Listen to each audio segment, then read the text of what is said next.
അമേരിക്കയിൽ നിന്ന് ഇന്ത്യയിലേക്കുള്ള 18 മണിക്കൂർ ഫ്ലൈറ്റ് യാത്രയിൽ ഞങ്ങൾ എന്തൊക്കെ കഴിച്ചെന്ന് കണ്ടാലോ. എത്തിഹാഡ് ആയിരുന്നു കേട്ടോ ഞങ്ങളുടെ ഫ്ലൈറ്റ്. നോൺ വെജ് ഫുഡാണ് ഞങ്ങൾ ചൂസ് ചെയ്തിട്ടുണ്ടായിരുന്നത്.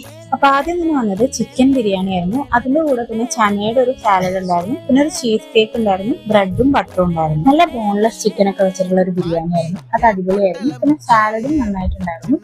പിന്നെ ചീസ് കേക്ക് എനിക്ക് അത്ര ഇഷ്ടമില്ലാത്തതാണ് ഞാൻ കഴിച്ചില്ല. ബ്രെഡും ബട്ടറും കൊള്ളായിരുന്നു. അടുത്തായിട്ട് വന്നത് ക്യാപ്സിക്കും ചിക്കനൊക്കെ വെച്ചിട്ടുള്ള ഒരു കറിയും ചോറും, പിന്നെ അതിന്റെ കൂടെ ഒരു സാലഡും, പിന്നെ ചോക്ലേറ്റ് കേക്കും ആയിരുന്നു കേട്ടോ. അതെല്ലാം അടിപൊളിയായിട്ടുണ്ടായിരുന്നു. ആ ചിക്കൻ കറി ഒരു പ്രത്യേക ഫ്ലേവർ ആയിരുന്നു, അത് നന്നായിട്ടുണ്ടായിരുന്നു.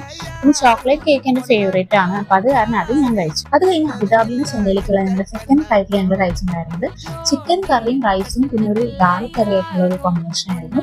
പിന്നെ അതിന്റെ കൂടെ ചിക്കൻ സാലഡ് ഉണ്ടായിരുന്നു. പിന്നെ ഗുലാബ് ജാമുൻ ഒക്കെ വെച്ചിട്ടൊരു സ്പെഷ്യൽ സ്വീറ്റ് ആയിട്ടുണ്ടായിരുന്നു കേട്ടോ.